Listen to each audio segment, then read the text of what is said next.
Putin would be sitting in Moscow, and he wouldn't have lost 300,000 men and women, but he would have been sitting in Moscow. Quiet, please. He would have been sitting in Moscow, much happier than he is right now. But eventually, you know, he's got a thing that other people don't have. He's got nuclear weapons. They don't ever talk about that. He's got nuclear weapons. Nobody ever thinks about that. And eventually, maybe he'll use them, and maybe he hasn't been that threatening. But he does have that, something we don't even like to talk about. Nobody likes to talk about it. But just so you understand, they sent her to negotiate peace before this war started. 3 days later, he went in and he started the war because everything they said was weak and stupid. They said the wrong things. That war should have never started. She was the emissary. They sent her in to negotiate with Zelensky and Putin, and she did.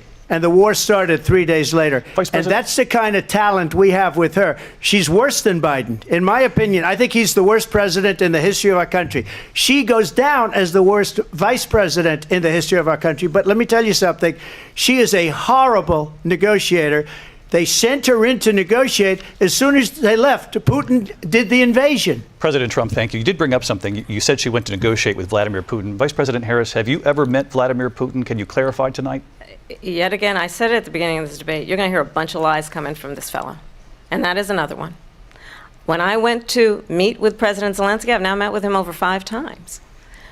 The reality is it has been about standing as America always should, as a leader upholding international rules and norms, as a leader who shows strength, understanding that the alliances we have around the world are dependent on our ability to look out for our friends and not favor our enemies because you adore strongmen instead of caring about democracy.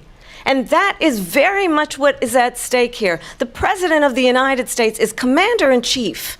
And the American people have a right to rely on a president who understands the significance of America's role and responsibility in terms of ensuring that there is stability and ensuring we stand up for our principles and not sell them for the benefit of personal flattery.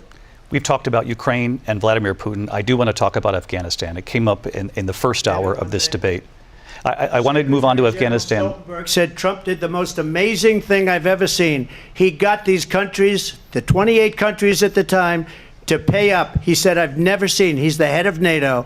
He said, I've never seen. For years, we were paying almost all of NATO. We were being ripped off by European nations, both on trade and on NATO. I got them to pay up by saying one of the statements you made before, if you don't pay, we're not going to protect you. President Otherwise, Trump. we would have never gotten it. He said it was one of the most incredible jobs that he's ever seen done. Thank you.